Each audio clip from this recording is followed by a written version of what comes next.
very much. Thank you for joining us today. It's great to be here at the start of a new year. I know that we heard from the Prime Minister yesterday, and today you're going to hear from Keir, but I can't help feeling that the year in politics is off to a slow start. It's the 5th of January, and I've only still faced just one Chancellor of the Exchequer. But the truth is, whoever is Chancellor or Prime Minister, I'm under no illusions about the scale of the challenges our country faces. In his speech today and over the coming year, Keir and I will continue to set out how we will rise to the challenges our country faces. Because we know that our country has great strengths in industries from life sciences to professional services to our cultural industries, in the brilliance of our universities and our entrepreneurs, and in the talent, the effort and the decency of the British people. But we also know that these have been a difficult few years. Just this week, the price of the weekly food shop has reached record highs, with food prices up by more than 13% in a single year. The crises we have faced have been global in origin, but each time Britain is uniquely exposed. And for that, the buck stops with successive Conservative governments. They have run down our economy, trapping us in a cycle of low pay, underinvestment and weak economic growth. They have degraded our public services, and time again, they've elevated short-term political interest over the long-term good of our economy. Ask yourself this: are you and your family better off than you were 13 years ago? Are our public services, our schools, our hospitals and our transport working better than they did a decade or so ago? Frankly, does anything in Britain work today better than it did 13 years ago? And if the answer to these questions is no, I think you know that it is time for change. We are at a crossroads. We can follow the Conservatives down the path of managed decline, or we can change course to build a greener, fairer and more dynamic Britain. It will take courage, integrity and vision to repair the damage done and to unlock Britain's enormous potential. A new approach to the economy, with a government that is pro-worker and pro-business, in the knowledge that each is dependent upon the success of the other. So when we invest in our green transition, when we extend security to working people, when we act to rescue our public services once again from Tory neglect, that will not only be because these things are moral responsibilities, though they are that, but because it is a route to a stronger economy.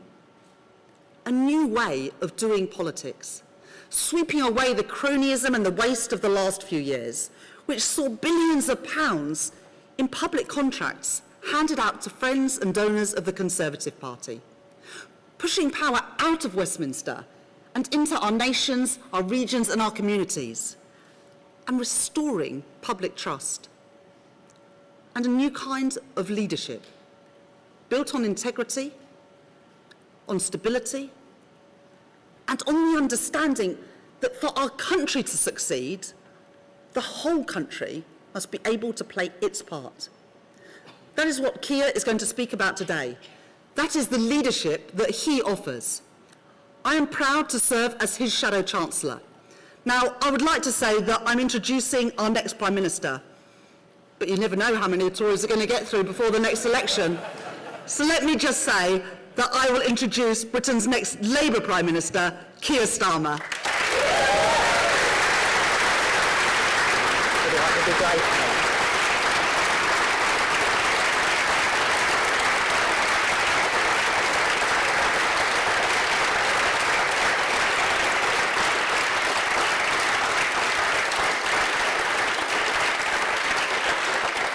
Thank you, Rachel, and thank you for all your hard work for our party, for our country. And Happy New Year to everyone here. Thank you so much for coming along this morning. And welcome to UCL here East. Now, this is a bit of London that some of you are getting pretty familiar with in the last few days, so I've decided that I won't tell the Prime Minister, where I'm going on holiday this year, just in case I find him there as well. But look, 2023 marks a new chapter for Britain. With a new king to be crowned in May, we must look forward with hope. But for hope to flourish, Britain needs change. And I don't think anyone seriously disputes that. It's the story of the country right now.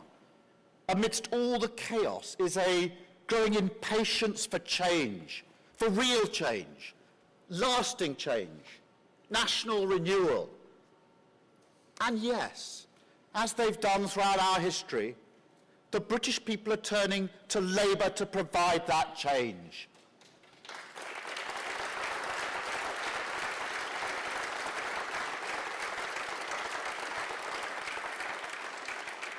In 2022, they looked at us again, and I felt, for the first time in a while, we could return their gaze with confidence.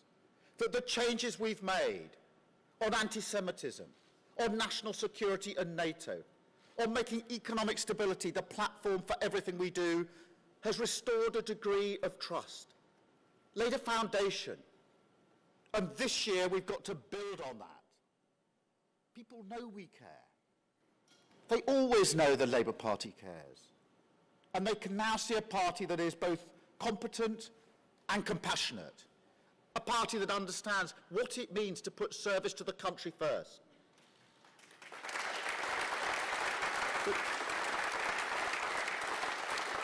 Colleagues, our task for 2023 is not to rest on our laurels. We need to push forward and rise to the moment. Prove we can be a bold reforming government. Show not just what the Tories have done to Britain, but the Britain that Labour can build.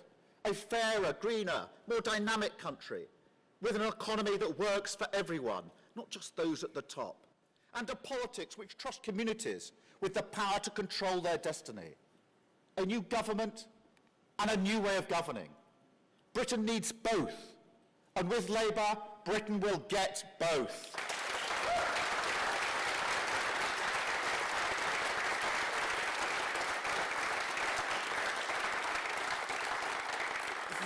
That's my message of hope for the new year. We're going to roll up our sleeves, fix the problems, and improve our country. We can't keep expecting the British people to just suck it up. Not without the hope, the possibility of something better. Don't get me wrong, I'm under no illusions about the scale of the challenges we face. Houses that get burgled countless times, yet the police never come. Hospitals, if you can believe it, putting out messages, begging patients to stay away from A&E. Children going to school hungry. And it's not just the poorest who are struggling. Millions of families, pensioners, working people, people who've always kept their heads above water, are going without decent food and heating, cutting back on their holidays, their meals out, Christmas presents, all the little things that make life more enjoyable. Now, sometimes people say to me, we'll get through this. Britain's been through worse. And they're right. I grew up working class in the 1970s. I know what a cost of living crisis feels like. The anxiety and, yes, the shame of not being able to pay bills that only months ago were affordable. Our phone was cut off like this. And by the way, that was it. There were no mobiles back then. We got through it. Britain will get through it. The problem is that's exactly what the Tories are banking on. They're going to turn around in 2024 and try to claim some kind of political credit for the sacrifices working people are making right now, as if it's not their mistakes people are paying for again. But at the heart of this cynical politics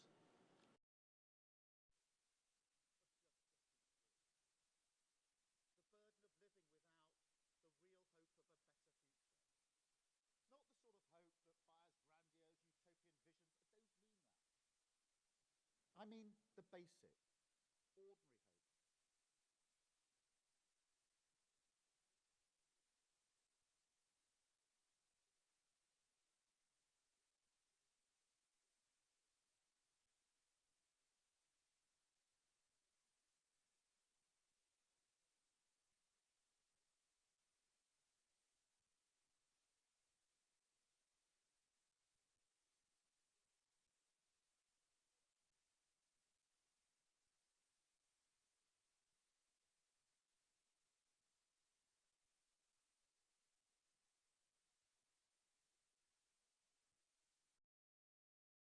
achieve together.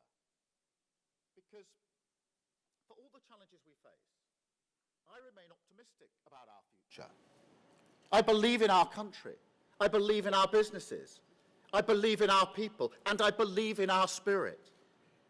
It was there in the coming together for the funeral of Queen Elizabeth II, in the thousands of people who welcomed refugees into their homes from Ukraine and elsewhere, in the resilience of our retailers, our pubs and venues, the creative industries fighting back from the pandemic, the brilliance of key workers, nurses, doctors, teachers, volunteers and carers who got us to that point.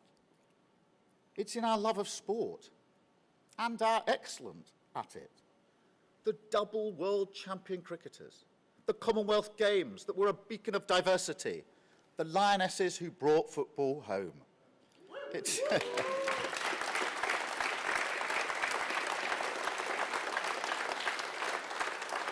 It's our universities, our young people, the researchers in this building and those like it, our manufacturing genius, our superpower services, our startups and innovators, the green entrepreneurs, the builders and retrofitters, insulators and engineers who will bring us energy independence and cheaper bills, the scientists making healthcare more responsive, saving more lives. And it's in our communities, in towns and cities like Burnley, Wolverhampton, Grimsby and Swindon, where the people will tell you, in no uncertain terms, that they do have ambition for themselves and their community. What they lack is a government that shares their ambition. Because all these achievements I've listed, all that possibility, is a testament to our untapped potential. So this year, let's imagine instead what we could achieve if we match the ambition of the British people.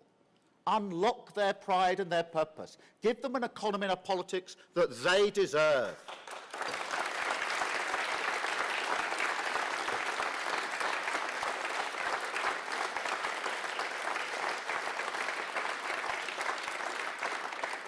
This is crucial because economic change must go hand in hand with political change.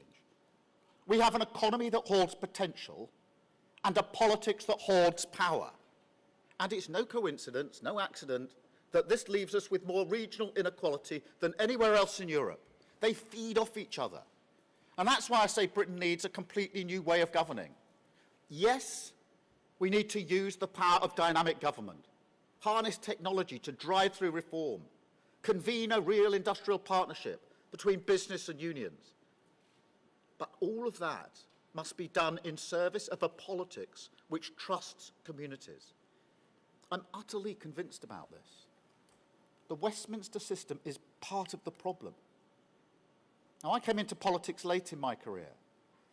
I've run large organisations, institutions that had to serve our country, and I've changed them all, including the Labour Party. That's why I came into politics 8 years ago. A new way to serve, a new way to get things done, more opportunities to change our country for the better. But I have to say, I haven't found much of that in Westminster. Yes, there are good people, of course there are. Many MPs share my determination to tackle Britain's problems quickly. But as a system, it doesn't work. You know, sometimes I hear talk about a huge day in Westminster. But all that's happened is someone has passionately described a problem. And then that's it. Nothing's changed. The circus moves on. Rinse and repeat. Honestly, you can't overstate how much a short-term mindset dominates Westminster. And from there, how it infects all the institutions which try and fail to run Britain from the centre. I call it sticking plaster politics. Sticking plaster politics. And in a kind of last-minute frenzy, it sometimes delivers relief. But the long-term cure, that always eludes us. And it's at the heart of all the problems we see across the country right now. I'll give you an example. Energy and the cost of living crisis. Now, thank heavens we have a price freeze this winter. That Labour's campaigning in the summer eventually brought the government to our position and its senses. But truth be told, the price freeze is the perfect example of sticking plaster politics. Necessary, of course, but nonetheless an expensive last-minute fix, papering over cracks in our energy security that have been on display for years. Now, don't get me wrong, nobody criticises the government for the effects of the war in Ukraine. But the war didn't scrap home insulation, the war didn't ban onshore wind, and the war didn't stall British nuclear energy. The Tory government did that.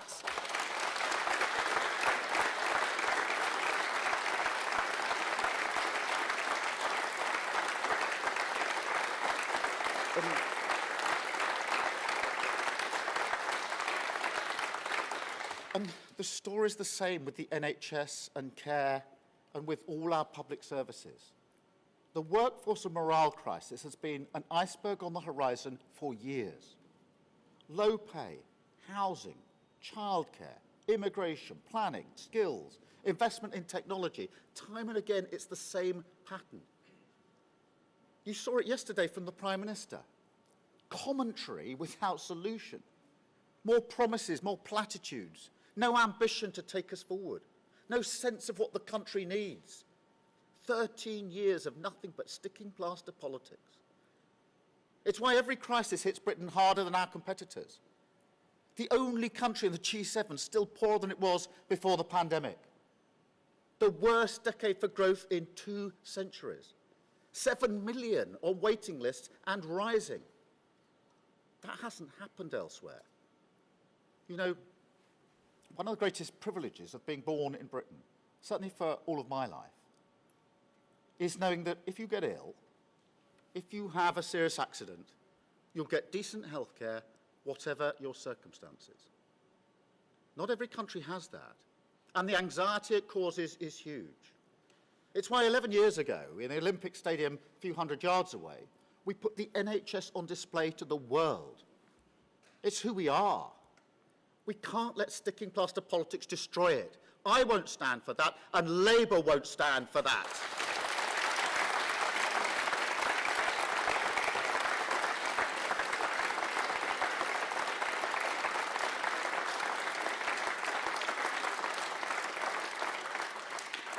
That's why we've got a fully costed plan for the biggest NHS training programme in our history. We'll tackle the capacity crisis with more doctors, more nurses, more health visitors. And we'll broker a fair pay agreement that will transform the pay and conditions for every carer in the country, give care workers the respect and the status that they deserve, and help them drive up standards in our care system. That's a massive part of the NHS crisis. I heard the Prime Minister yesterday, and he's still in denial about how we got here. Still too weak to challenge the vested interests in his party that hold Britain back. Don't expect that to change. On planning, on onshore wind, on the NHS, not now, not for the past 13 years, not ever. Fundamentally, the Tories don't accept that to help working people succeed, you need dynamic government. Government driven by a strategic purpose. They don't see that the challenges we face on climate change, artificial intelligence, caring for an ageing society means a hands-off approach to our economy and public services just won't wash anymore. And this is a real political divide. But it's not just Tory ideology that drives sticking plaster politics. It's the whole Westminster system. No similar country puts so much decision-making in the powers of so few people. It's no wonder the problems of communities up and down the country don't get the attention they deserve. Just think about it practically for a minute. Imagine Britain is a workplace. Now, the boss and the senior management, yes, of course, they have to take some of the big decisions, the strategic ones. You wouldn't have them taking every decision, would you? Standing over your shoulder, telling you exactly how to use a robot arm. Getting them to write the code for computer-aided manufacturing. Of course not. Nothing would get done. Big decisions would get put off because you wouldn't be able to see the wood for the trees. While other decisions taken by the wrong people, not close enough to the action, would get botched. Yet this is exactly how we try to run Britain. It's why, for all the talk of levelling up, nothing ever happens. It's just that old game of passionately identifying a problem, rather than facing the real solution and accepting Westminster must give power away. Well, no more. No more sticking plaster politics. No more Westminster hoarding power. No more holding back this country's economic potential. This year we're going to show how real change comes from unlocking the pride and purpose of British communities.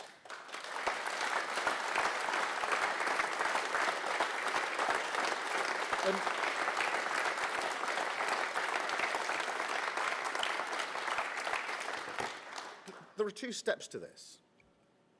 First, we will modernise central government so that it becomes dynamic, agile, strong, and above all, focused, driven by clear, measurable objectives, national missions, a new approach to the power of government, more strategic, more relaxed about bringing the expertise of public and private, business and union, town and city, and using that partnership to drive our country forward. We will announce these missions in the coming weeks. Our manifesto will then be built around them, and they will be the driving force of the next Labour government.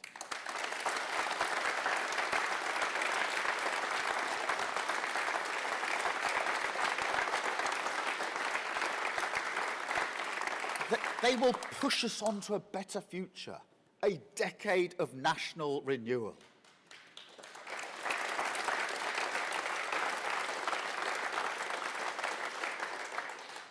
But let me be clear, none of this should be taken as code for Labour getting its big government chequebook out. Of course investment is required. I can see the damage the Tories have done to our public services as plainly as anyone else. But we won't be able to spend our way out of their mess. It's not as simple as that. Let me give you an example of our different approach. You start with a mission, a plan for 100% clean power generation by 2030. That mission builds on an opportunity that clean British energy is 9 times cheaper than imported fossil fuels. It's backed by investment, public and private, in wind, solar, nuclear, hydrogen, green steel and carbon capture. It's galvanised by reform, by Great British Energy, a newly publicly owned company that will take this opportunity and turn it into good, secure, well-paid British jobs. And it's driven by speed and a long-term vision that doesn't back down when the going gets tough, when vested interests take you on over planning or trying to hold on to fossil fuels. Because if you take action early, if we did this now, then businesses and working people get cheaper bills forever. Our country gets energy independence from tyrants like Putin forever. And we can give every community a shot at the green jobs of the future. That's just one example, one mission. But it shows our recipe for taking on sticking plaster politics. It's new technology, unleashed by private investment and private enterprise, tackling a huge social challenge, and then providing a new foundation for long-term prosperity, which crucially communities can build on themselves. And this is the second of our 2 steps, giving communities the chance to control their economic destiny. The argument is devastatingly simple. The decisions which create wealth in our communities should be taken by local people with skin in the game. And a huge power shift out of Westminster can transform our economy, our politics, and our democracy. I'll go back to Brexit. Yes, a whole host of issues were on that ballot paper. But as I went round the country campaigning for Remain, I couldn't disagree with the basic case so many Leave voters made to me. People who wanted public services they could rely on, high streets they could be proud of, opportunities for the next generation, and all of this in their town or their city. It was the same in the Scottish referendum in 2014. Many of those who voted yes did so for similar reasons. And it's not an unreasonable demand. It's not unreasonable for us to recognise the desire of communities to stand on their own feet. It's what take back control meant. The control people want is control over their lives and their communities. So we will embrace the take back control message, but we'll turn it from a slogan into a solution, from a catchphrase into change. We will spread control out of Westminster, devolve new powers over employment support, transport, energy, climate change, housing, culture, childcare provision, and how councils run their finances. And we'll give communities a new right to request powers which go beyond even that. All this will be in a new Take Back Control bill, a centrepiece of our first King's Speech. That bill will deliver on the demands for a new Britain, a new approach to politics and democracy, a new approach to growth and our economy.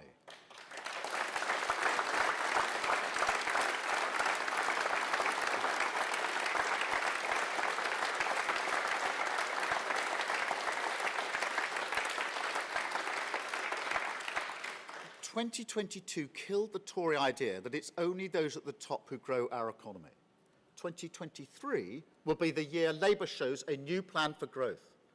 The year when we accept that if the South East races ahead, redistribution can't be the one-word plan for the rest of Britain. That was also part of the Brexit moment. Working people want their town or city to prosper by standing on their own feet. They want growth from the grassroots, to create wealth on their terms and in their way. So let me spell it out. No more shortcuts. Strong, dynamic government is necessary, but it's not sufficient. Communities need strong public services, but that's not enough on its own. For national renewal, there is no substitute for a robust private sector creating wealth in every community. You can see this in the precision engineers and life scientists in Glasgow, the video game visionaries in Dundee, the cyber security firms of the valleys in South Wales, the hydrogen corridor in Teesside, nano manufacturing in Northern Ireland, ceramics in North Staffordshire, fuel cells in the West Midlands, robotics in Manchester. We need to turbocharge this potential, but Westminster can't do that on its own. It can only do it with communities. That's why Labour will give them the trust, the power, and the control. We won't accept decline, won't write our country off, won't leave Britain in a brace position, buffeted from crisis to crisis, holding on, trying to make it through. That's no way to live, and it's no way to run a country.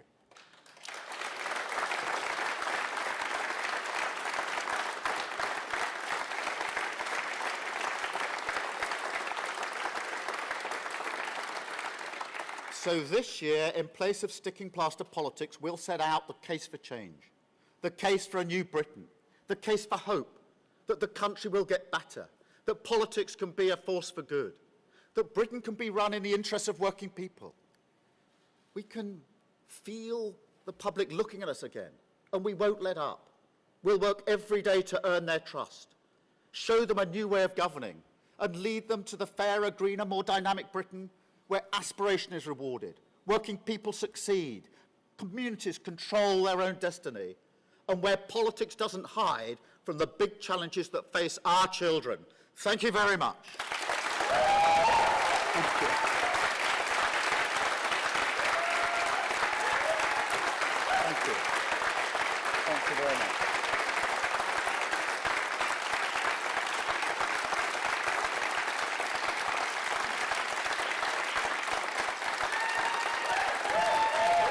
Thank you. Thank you.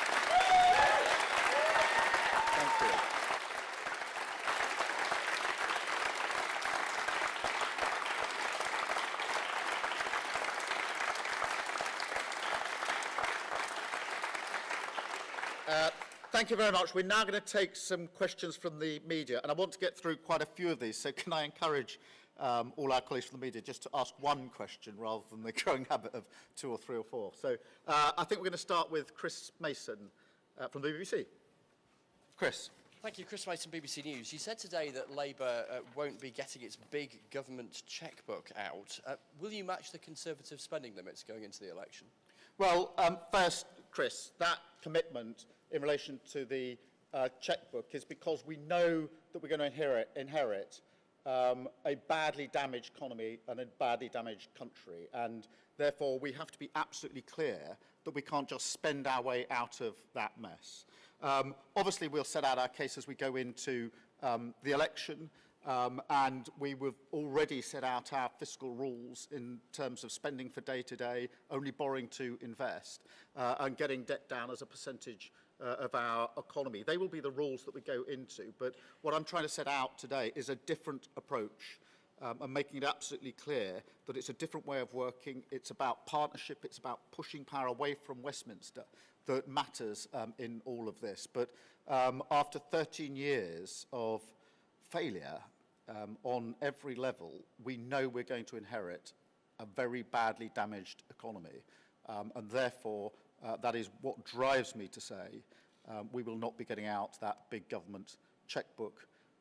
Everything that we say we will do will be fully costed and set out as it already has been, and we'll do that going into the election. Thank you, Chris. I've got Ali from Sky. Hello, Ali Forsky from Sky.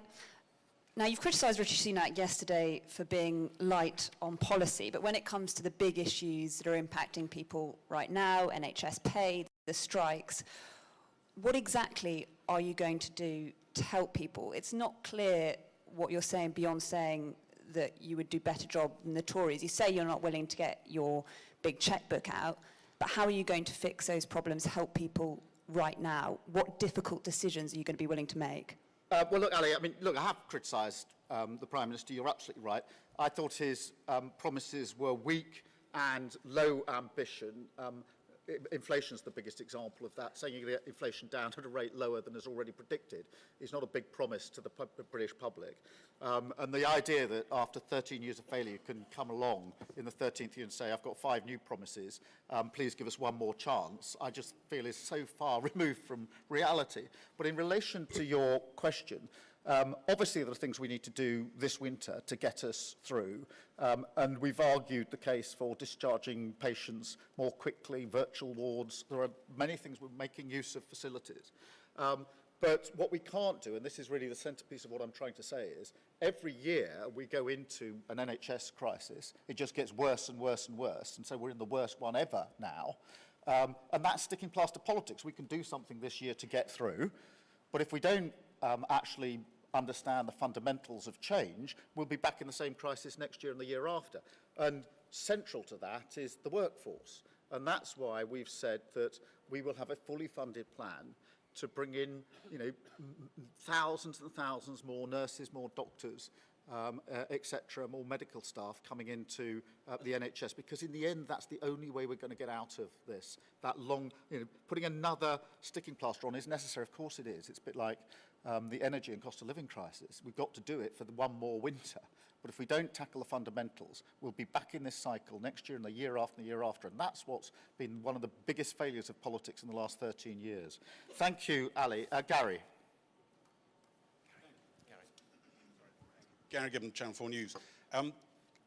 It doesn't sound like you do want to splash the cash. So beyond your sort of costed extra investment in things like the NHS, you are going to be looking for more from the same money, or more from less even, sometimes in public services. Can I ask you about one specific area of that? Tony Blair looked to the private sector to help with that kind of efficiency saving. Do you think there's more scope for the private sector delivering public services? Have we reached the outer limits of it? Is it sometimes what works? Could there be a whole new development in that under your premiership? Well, Gary, thank you for that question. The way I see it is this, that if a party wins an election and sets out its stall, its programme for change, it's then got to answer the question, well, how are you going to deliver that? And there are 3 basic models. One is you suck it all up to the centre and try to deliver it all through the state. I don't think that works, and we won't be doing that, to be clear. The other is to say, well, we've set out what we want to achieve, but it's the market that knows best, so we'll now leave it to the market. I don't believe in that model. I don't think that's worked either. And that's why what I'm proposing today, what we've put on the table, is a partnership model where with the, an agile, active state working in partnership with private business, we deliver together, each clear about what their role is in that partnership. And that's the way in which we deliver for the future. But Gary, there's another part to your question which is really important as well, because I've obviously said we're not going to get the big checkbook out, but that is reform. Having run a public service for 5 years, I ran a public service in the criminal justice sector for 5 years, I've long been an advocate of reform, and we have to reform our public services, whether that's health or criminal justice, because the idea that simply putting more money in, which of course is needed and will bring about some improvement, won't transform our public services in the way that I think they need to deliver in the 21st century. Gary, thank you for that. Harry from ITV. Thank you. You've said you want to avoid sticking plaster politics, but sometimes immediate crises require short-term solutions. So take the strikes this week, for example. What would you actually do differently in your negotiations with the unions? You said that you would take them seriously. Well, would you ignore the NHS pay recommendation? Would you offer more than 5%? You said you won't offer 19%, but would you offer more than what's already been offered at the moment? Look, Harry, firstly, I think it's very important in relation to industrial action to understand quite how much people are struggling to make ends meet and why they're driven to this action, particularly the nurses. Never been on strike nationally ever before. Now, I don't want to see these strikes. I don't think there's any nurse, certainly that I've spoken to or heard of, who wants to be on strike. On the contrary, before they went on strike, in those final days, they said to the government, just come in the room with us and talk to us and we won't go on strike. And the government refused. So I would get in the room. I would talk to them. And there's going to have to be compromise. And I also ask, Harry, this. The government hasn't got a strategy. What's it going to do? Will it go in the room in a few weeks' time and reach an agreement that they could have reached before the strike started, and then watch everything that's happened in the last few weeks happen, all that distress to people, by doing agreements sometime down the line in a few weeks? Is that their strategy? Or will they just slug it out month after month after month in a war with our nurses? I think we're entitled to say that they clearly have got no strategy whatsoever for dealing with these strikes, particularly the nurses' strikes. Thank you, Harry. And Lucy from Times. Hi, Lucy Fisher from Times Radio.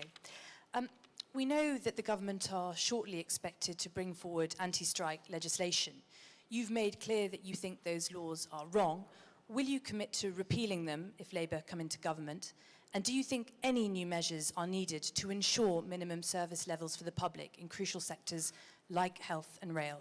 Lucy, look, firstly, frankly, the government is all over the show on this. Every day there's a different briefing as to whether there's going to be legislation, what's going to be in it, when it's going to come. And I think there's a reason for that. And that's because I don't think this legislation is going to work. And I'm pretty sure they've had an assessment that tells them that it's likely to make a bad situation worse. And so in answer to your question, obviously, we'll look at what they bring forward, but if it's further restrictions, then we will repeal it. And the reason for that is I do not think that legislation is the way that you bring an end to industrial disputes. You have to get in the room and compromise. You can't legislate your way out of 13 years of failure. So, as I say, the government's all over the show. Will we repeal it? Yes, we will. Thank you, Lucy. Kieran from The Guardian. Kieran Stacey from The Guardian. Hi. You talk about nurses. At the moment, the government appears to be budgeting for a 2% pay rise for nurses in 2023-2024. You said 19% is too much. Will you at least say that 2% is too little if that is what ends up being the offer?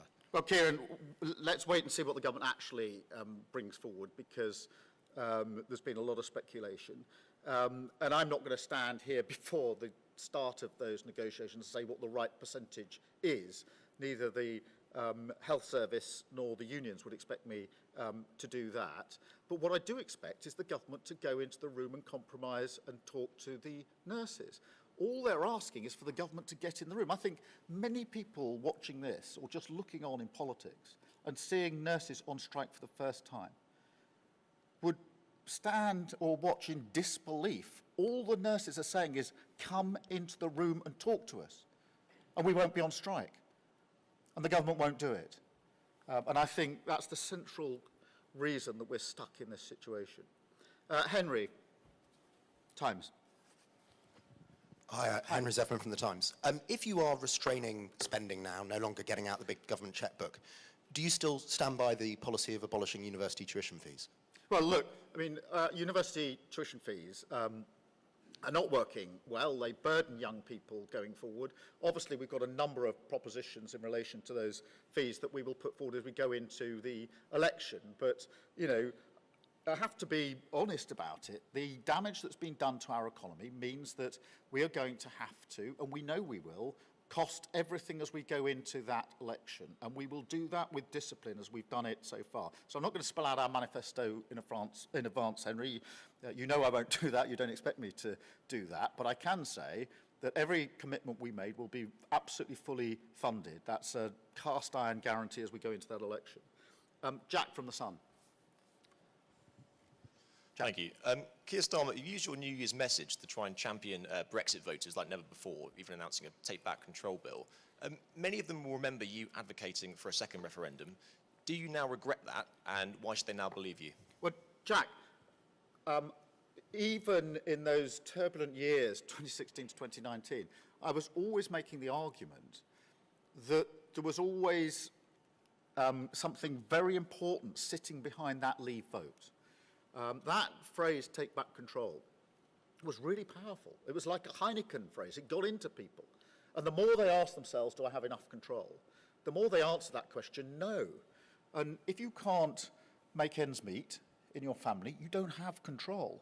If you don't have a secure job, you don't have control. If you feel you can't go out after dark because of antisocial behaviour, you don't have control. And I've always accepted that argument. That's why I said in my speech that you can't deny the basic arguments being made. And I think it's time for us to embrace it. We're now many years on from that referendum, and that change has never happened.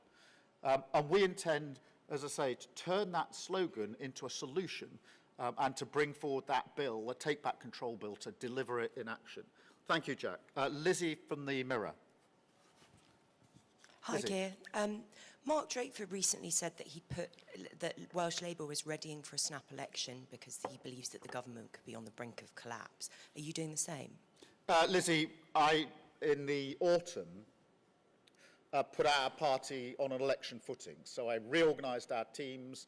I went through everything we needed to do to be election ready because back then I thought the government could fall at any time. And we need to be ready if it falls at any time. And I've always seen my task as Labour leader. I started in April 2020. The Labour Party was flat down on the floor. My job was to change the Labour Party, to recognise if you lose that badly, you don't look at the electorate and say, what were you doing? You change your party. To demonstrate that the government was unfit to govern, and then to lay out the alternative case. And we've been sticking to those tasks, and we are now ready for an election, and I put the party on that basis some time ago. I mean, as to when the election will be, your guess is as good as mine. I think it should be straight away. I think after 13 years of failure, 13 years of failure on our economy, growing the economy has been far, far too slow over the last 13 years. Our public services are on their knees. They've done huge damage last autumn to our economy. And, I think people are entitled to say, we don't want any more of this. We should have a general election as soon as possible. Thank you, Lizzie. Camilla from The Telegraph. Camilla. Thank you. You're giving a speech in the same venue as the Prime Minister did yesterday. You're both, I know you We booked it first, that's all I'm saying. But it's a great venue. You're both promising competence, economic stability and optimism. You both appear to be battling for the centre ground. How can you explain to voters what is the real difference between the two of you? Oh, just look at the last 13 years. How can you seriously come along after 13 years of low growth, 13 years of public services being pushed to their knees, 13 years of, quashing the aspirations of many people across the country. Nobody really disputes that our country is in a real state, that it's in a real mess. To come along 13 years along the line and say, well, the Prime Minister yesterday, it was almost as if he had sort of suddenly arrived from the moon. I was looking around saying, everything's busted, nothing's working. There was a real commentary thing. There's a bit in his speech where he says, NHS not working, education not working, economy not working. Yeah, and you've been in power for 13 years. So that is the fundamental distinction. No good coming along and making 5 bland promises and saying, well, just give us another chance. I'm sorry about the last 13 years. That's just not going to wash with the British public. Thank you, Camilla. David from the Mail. Thanks very much. Your speech didn't mention immigration, particularly the issue of small boats, which the PM made a cast iron pledge on yesterday. Was it absent from your speech because you don't have a plan? And if you do have a plan, what is it? Well, David, we do have a plan, and we've set it out before many, many times. And it's a 5-point plan, but the 2 most important, as far as I'm concerned, are, firstly, I don't want anybody crossing the channel in that way. Nobody should want that, anybody making that dangerous journey. The way to deal with that, in my view, is to tackle the criminal gangs upstream. Criminal gangs are running this. They're running people to the border in North France. And we have to tackle them at source. Now, when I was Director of Public Prosecutions, we ran joint, cross-nation teams to deal with transport of drugs and guns across borders. We can do it in relation to the trafficking of people and the movement of people across borders. We can go after those gangs and get them at source. That's the first thing. The second thing, David, is this. The appalling delay in processing asylum applications is at the heart of this. 4% of those that crossed the channel in small boats in 2021 have had their asylum claims processed. 4%. When I first saw that figure, I couldn't believe it. And that is the state of our government, and its ability to grip this has to be measured against their failure to tackle it at source and their absolute failure with asylum applications. Thank you, David. And then Chloe from the Eye. Chloe. Thank you, Keir. On the subject of take back control, Lisa Nandy told the Eye earlier this week that Labour is looking to align with EU laws in more areas than just security and veterinary standards. When are we going to get the full details of this proposed new relationship? And does this mean that you're prepared to give up UK sovereignty in some areas in order to achieve those closer economic ties? Well, Chloe, I set out in a speech I gave at the Irish Embassy last year, the sort of 5 principles that we would apply in terms of improving our relationship with the EU. I don't think anybody now seriously argues that this so-called oven-ready deal is actually working for anyone. And so, of course, we have to address that. And I'll set that out in more detail. But the 5 principles that'll be based on have already been set out. Thank you very much, everybody. Thank you all for coming this morning. I'm really sorry to those of you that had to stand who probably wanted me to give shorter answers just now. Happy New Year. Thank you very much.